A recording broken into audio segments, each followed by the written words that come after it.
Hello. J'ai un jour entendu une citation qui disait « Il faut bouger pour sentir ses chaînes ». Cette citation elle m'a parlé parce que je me suis dit en fait c'est exactement ça, genre il a fallu que je bouge pour que je sente mes chaînes. Et parfois je parle à des gens qui comprennent pas de quelle chaîne je parle parce que soit ils ont pas les mêmes chaînes que moi, soit ils ont pas bougé pour sentir leur propre chaîne. La première fois que j'ai bougé et que j'ai commencé à sentir mes chaînes, c'est quand j'étais en décrochage scolaire entre guillemets. C'est le moment où j'ai commencé à perdre foi en l'école et où je supportais plus d'aller à l'école. Je me disais je supporte pas d'aller à l'école et en fait dans ma tête je me disais il faut quand même que j'y aille, il faut quand même que j'y aille, il faut quand même que j'y aille, mais comme j'étais en dépression, que j'avais tellement des fortes angoisses, et bah au fur et à mesure j'ai commencé à sécher les cours de plus en plus. À force de sécher les cours, plus je m'habituais à sécher les cours, plus je me disais mais en fait j'ai aucune raison concrète d'y aller, je n'ai plus envie d'y aller, donc je m'habitue au fait de ne plus aller à l'école. Et d'un autre côté je voyais l'école qui appelait mes parents tous les matins pour savoir qu'est-ce qui se passait, les profs qui me mettaient des avertissements, les profs qui me tombaient dessus quand je retournais à l'école, etc. Et ma mère qui me disait faut que tu ailles à l'école sinon ils vont me faire des problèmes et tout, contacter les services sociaux, nanani. Et c'est à partir de ce moment que j'ai commencé à sentir mes chaînes en fait. J'ai réalisé que j'étais pas libre de faire ce que je voulais en fait et que j'étais obligée d'aller à l'école et qu'en fait quand j'allais à l'école on notait ma présence. Et quand j'étais pas là, on notait mon absence. Et quand on notait mon absence, ils appelaient pour savoir ce que je faisais. Et en fait, j'ai réalisé le contrôle qu'ils avaient sur ma vie en fait. Vraiment, c'était un contrôle direct. Ça veut dire que si j'étais pas à l'école, ils allaient appeler pour savoir où j'étais. Et en fonction de où j'étais, ils allaient ou non appliquer une sanction. Il a fallu que j'arrête d'aller à l'école pour sentir mes chaînes. Ça me fait penser à autre chose. J'ai eu des beaux-pères violents. Il a fallu à chaque fois que ma mère se sépare. Et en fait, c'est une fois qu'elle s'est séparée de lui, et encore mon ami des années et des années, mais en fait, au fur et à mesure du temps que ça a pris, de la distance qu'on a pris aussi, et on a commencé à réaliser les chaînes en fait qu'on avait en étant sous le même toit. Je me dis c'est une fois que j'ai été en dehors de l'école que j'ai pu penser, c'est-à-dire une fois que j'étais chez moi sans aller à l'école, que j'ai pu réfléchir au fait qu'en fait l'école me faisait me sentir extrêmement mal à force de choisir en fait mon bien-être contre l'obligation scolaire. Et à force j'ai pu me concentrer sur mon bien-être et mettre ça en priorité avant le fait de suivre les lois. Privilégier mon bien-être, ça m'a aussi fait prendre confiance en moi et donc prendre confiance en mes réflexions et prendre conscience qu'en fait, non, je suis pas d'accord sur le fait qu'on me force à aller à l'école et je vois pas pourquoi est-ce que c'est une norme. Et cette même image de bouger pour sentir ses chaînes, je l'ai expérimenté sur plein d'autres thématiques. Et je pense que l'élément déclencheur, ça a vraiment été l'école. En terminale, du coup, j'ai fait l'école à la maison. Ça m'a fait en fait avoir beaucoup de temps pour moi et donc bouger aussi. Par exemple, j'ai senti les chaînes de la domination parentale à partir du moment où j'ai écouté des podcasts qui parlaient de ça. Je me suis renseignée sur le sujet et en fait, à partir du moment où j'ai vu un peu comment en fait ça fonctionnait, j'ai vu un peu les rouages que je voyais plus avant. Et en fait, par exemple, je n'ai plus réagi de la même manière face à une même situation. Si ma mère me hurlait dessus, je lui répondais parce que je trouvais plus ça aussi normal au final qu'elle me hurle dessus et que moi je doive rester silencieuse face à elle. Le fait que je réponde, du coup, pour moi, c'était devenu la norme dans ma tête. Je me disais, mais on me crie dessus, on me hurle dessus, je réponds, je crie, même si je criais pas aussi fort, juste je répondais, même sans crier. Elle me disait, mais t'as pas à me répondre. Et moi, je disais, mais pourquoi je te réponds pas? Pourquoi est-ce que j'ai pas à te répondre? Pourquoi est-ce qu'il y a que toi qui a le droit de t'exprimer? Là, on est deux personnes, on est dans une discussion, j'ai le droit de me défendre, en fait. J'ai pas à tout me recevoir. Et rien que ça, en fait, c'est bouger. En fait, rien que le fait de ne pas réagir de la même manière qu'on t'a toujours apprise dans une situation donnée, en fait, tu bouges et c'est là que tu sens tes chaînes. Tu vas réaliser où sont tes limites. Par exemple, je sais que quand je répondais dans une situation, ça pouvait la faire péter un câble et dire si tu n'es pas contente, t'as qu'à partir. De voir que je pouvais pas faire tout ce que je voulais, ça m'a fait aussi voir pourquoi est-ce que je pouvais pas faire tout ce que je voulais. Une des raisons majeures, l'endroit dans lequel j'étais, ça veut dire le toit dans lequel j'étais, il m'appartenait pas. L'argent qui était dépensé au quotidien, et bah, j'avais aucun contrôle dessus, il m'appartenait pas. Tout ce qui permettait ma sécurité physique, mon intégrité, était géré par quelqu'un d'autre, qui était ma mère. Et du coup, si je remettais en question en fait l'ordre, c'est-à-dire si je bougeais mes chaînes, même si en fait j'avais beau bouger mes chaînes, voir mes chaînes, et ben en fait ça ne les enlevait pas en fait. J'avais ces chaînes-là. Ça veut dire que j'avais pas la liberté d'avancer. En fait, voir ces chaînes, c'est une première étape. J'ai réfléchi à cette phrase, il faut bouger pour voir ces chaînes, et en fait j'en ai fait réellement toute une image dans ma tête, toute une scène comme une scène de film. Et je me dis en fait c'est comme si pendant longtemps j'étais attachée comme ça à un poteau avec un bandeau sur mes yeux et que j'avais les mains nouées dans le dos avec des chaînes. Comme j'avais mon bandeau, et ben en fait je voyais pas mes chaînes. Et je les sentais pas non plus parce que j'étais immobile. Et ça dure des années et des années, je suis attachée comme ça à ce poteau, on me nourrit, etc. Et un jour en fait je commence à m'agiter. Et je sens en fait quelque chose qui me retient. Et je me dis, mais qu'est-ce que c'est que cette chose qui me retient? Et en fait, je commence à sentir qu'en fait, je suis attachée quelque part. Et là, en fait, je reprends conscience de ce qui m'entoure. Je sens en fait ce qui m'entoure, même sensoriellement. Je commence à ressentir réellement, concrètement, ce qui m'entoure autour de moi. Et plus que j'imaginais qui m'entourait. Là, je commence à sentir le concret, je commence à sentir la ferraille sur ma peau, je commence à entendre les bruits d'ambiance. C'est pas qu'une image, ça veut dire qu'à partir du moment où tu réalises certains phénomènes de société, et bah t'arrives à mieux discerner ce qui se passe concrètement, qu'est-ce qui est en jeu dans la situation. Tu commences à mieux sentir ton corps aussi. Ça veut dire que quand j'allais à l'école, je me disais mais là vraiment on me force à être assise en fait, et c'est vraiment c'est dans mon corps, et en fait je suis quelqu'un et je suis libre de mes mouvements, je peux bouger, mais en fait non, je suis pas si libre de mes mouvements que ça. Et en fait il y a vraiment des gens qui m'empêchent de sortir, et du coup en fait c'est vraiment sensoriellement, genre on prend conscience de ce qui se passe autour, comme dans cette pièce où on est attaché. Et c'est comme si au moment où tu réalises en fait que tu as tes chaînes, et bah comme tu t'agites, et bah petit à petit ton bandeau sur les yeux il tombe. Et plus ton bandeau tombe, plus tu vois en fait réellement à quoi ressemble ce qu'il y a autour de toi. Et en fait, je pense que la première réaction c'est vraiment le choc et l'agitation, et tu te dis mais c'est pas possible, faut faire quelque chose, faut faire quelque chose, faut faire quelque chose.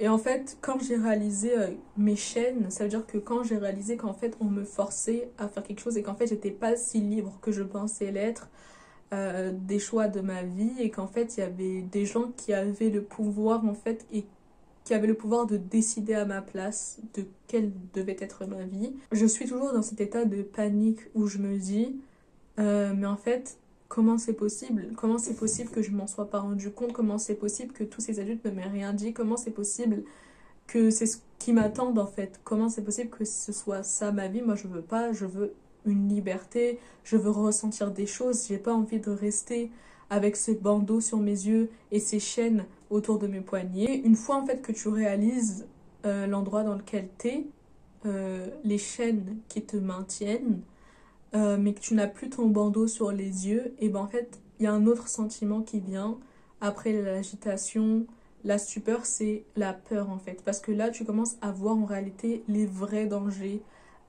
qui t'attendent, que tu voyais pas avant parce que tu étais derrière ton bandeau et que tu n'avais pas conscience de ce qui t'entourait, donc tu étais dans l'illusion, on va dire. Tu commences à réaliser qui t'attache. Peut-être qu'au début tu sais même pas réellement qui t'emprisonne, et petit à petit en fait tu réalises la taille de ton ou tes ennemis, et donc en fait tu réalises la situation. Par exemple si c'est quelqu'un qui t'a kidnappé, là on est dans l'image, hein.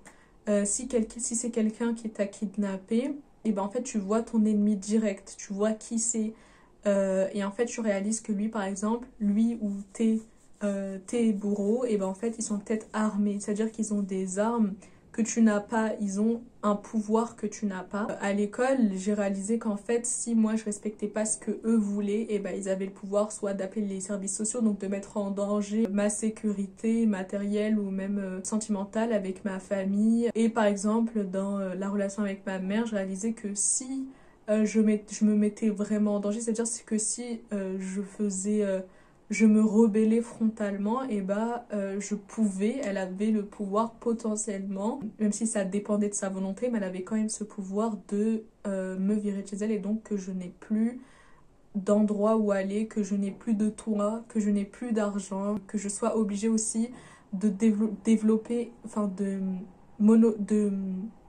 monopoliser toute cette énergie que je n'avais pas en fait. J'allais devoir être en capacité de me battre en fait, et ce que je savais clairement, c'est que après toutes ces années attachées à ce poteau, et ben j'étais vraiment pas en capacité de me battre, et que j'étais trop en état de choc pour me battre de manière efficace.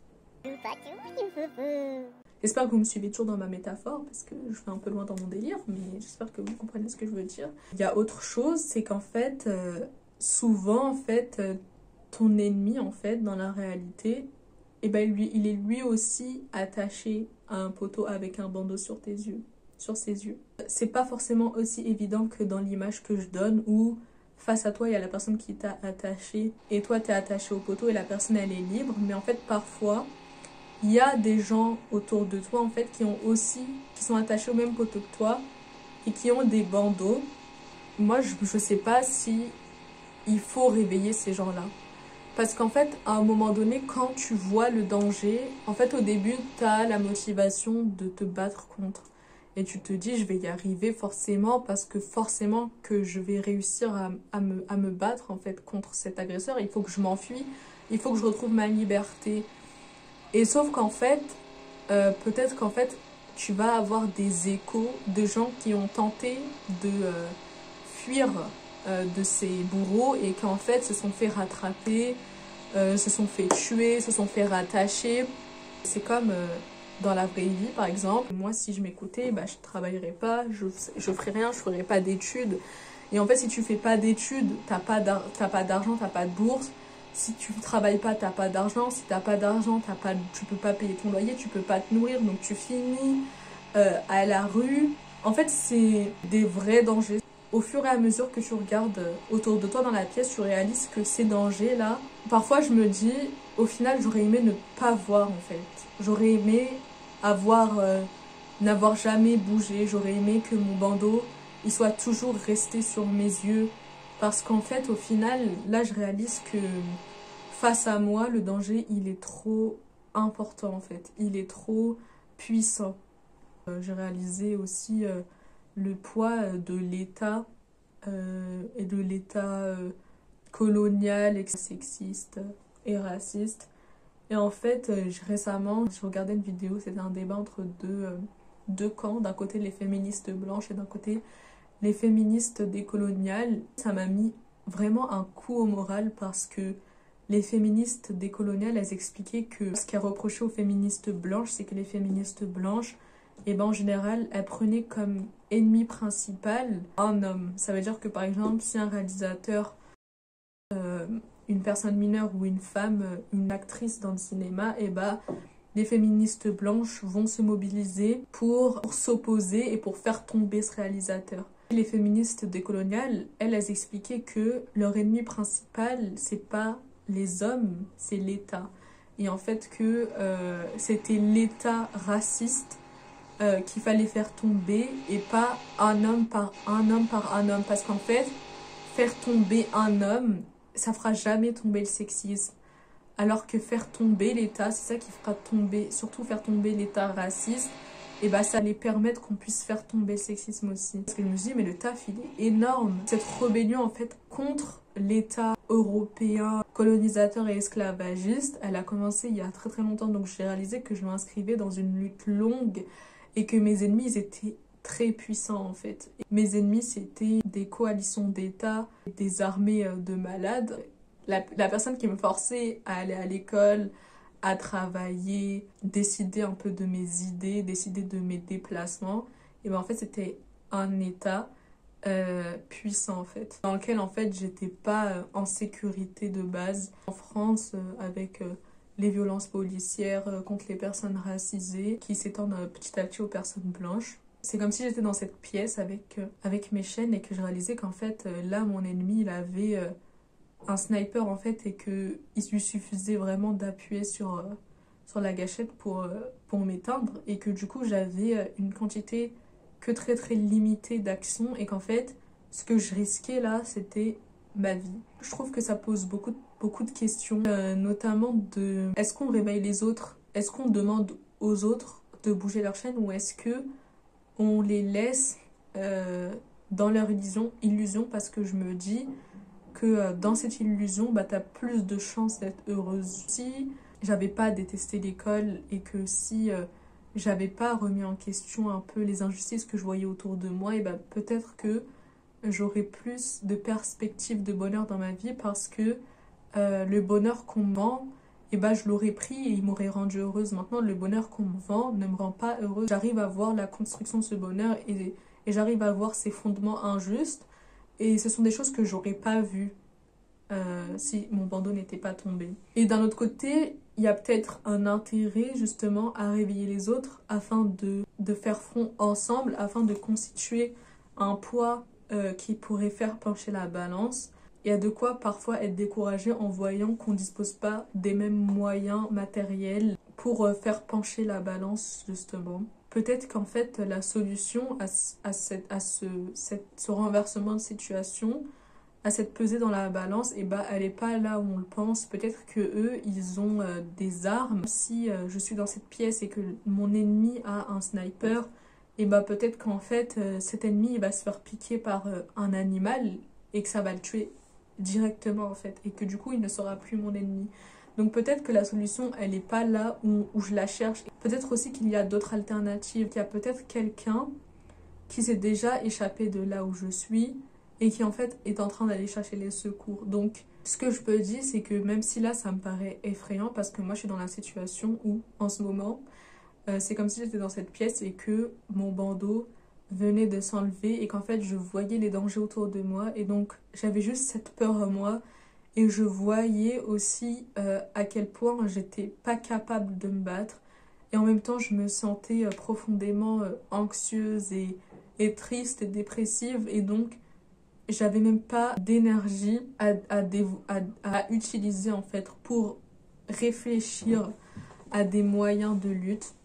Et peut-être qu'en fait, je serai pas la solution, peut-être que je vais mourir sur cette terre et que et sûrement, moi je me dis que ça c'est l'option la plus plausible, que la lutte elle continuera sur des siècles à venir et peut-être qu'un jour l'État colonial européen il tombera. Je pense par exemple à l'URSS, à l'Empire ottoman. Bah, c'est des États qui ont régné pendant, je dirais au moins des décennies. Sur le monde qui, presque du jour au lendemain, ce sont des puissances en fait qui se sont éteintes. Donc il n'y a absolument aucune raison que la puissance occidentale, colonialiste, anciennement esclavagiste, ne s'éteigne pas. Et donc il y a des chances. En fait, il y a de l'espoir. Simplement, l'espoir, il est difficile à monopoliser. On ne dit pas monopoliser, j'ai perdu le mot. À mobiliser, voilà. Donc voilà ce que je voulais dire. Le soir, après avoir vu ce débat féministe blanche contre féministe décoloniale, j'étais vraiment dans mon lit et je me retournais comme ça et je me disais non, c'est pas possible, je vais jamais y arriver, je vais jamais y arriver, je vais jamais y arriver, je vais jamais y arriver. C'est quelque chose, hein. Je préfère avoir fait tomber le bandeau et voir mes chaînes parce que ce que je ressens en fait sensoriellement, maintenant que je vois mes chaînes, c'est quelque chose que j'ai toujours recherché dans ma vie. J'ai toujours recherché le fait de me sentir en vie en fait et de ressentir les choses. Et pour moi, c'est hyper important de me situer sur cette terre en tant qu'humain. C'est hyper important pour moi de voir que je ne suis pas que ce qu'ils ont toujours désigné que j'étais, que je ne suis pas qu'une femme dans leur définition de femme, que je ne suis pas qu'une musulmane, que je suis pas que non blanche, de leur définition du fait d'être non blanc. En fait, le fait de voir ces chaînes, de voir qui t'a mis les chaînes, de voir qui sont tes ennemis, de voir aussi qui a résisté en fait. Le fait de ne pas avoir ce bandeau le fait de prendre conscience de pourquoi tu es là en fait, qu'est-ce que tu fais là concrètement, pourquoi tu fais ce que tu fais, et bah ça te fait te sentir vivante. Et même le fait de te dire que tu peux te battre contre ceux qui t'imposent des choses, et bah ça te fait te sentir vivante, ça te fait te sentir puissante. Et je pense que c'est une des choses qu'on te retire quand tu es en société, c'est qu'en fait, enfin dans ces sociétés en tout cas, moi quand je vais en France, et bah j'ai l'impression de n'être qu'un pion. Genre quand je marche dans une ville, j'ai l'impression de ne pas avoir de libre arbitre. Je marche comme tout le monde marche et je marche et je vais consommer comme on m'a toujours dit de faire et au final je ressens pas grand chose. Je vis comme un robot et c'est ce que j'ai répété très souvent quand j'étais à l'école. Je disais mais j'ai l'impression d'être un robot. C'est comme si mon corps il était bouffé par le stress, bouffé par les angoisses. J'avais écouté une personne qui disait c'était comme un quotidien en fait. Ce terme en fait il m'avait percuté parce que je me disais mais c'est tellement ça. En fait, j'avais l'impression qu'on me volait, en tout cas, au moins, en tout cas qu'on m'arrachait quelque chose en moi à chaque fois que j'allais à l'école le matin. C'est comme si on arrachait ma vie, en fait, ma vitalité. Leur but, c'était pas que je fasse ce que j'aime ou que je me sente en vie. Leur but, c'était que je sois une bonne soldat, une bonne citoyenne, une personne qui va faire ce dont ils ont besoin qu'on fasse dans cette société. Ce qu'ils ont besoin qu'on fasse dans cette société. Merci de m'avoir écouté. À bientôt peut-être dans un prochain épisode. 세상 사람들 모두 정답을 알긴 할까. 너무 힘드네. 범규 씨, 수빈이 형한테 한마디 하자면 세상 사람들 모두 정답을 알긴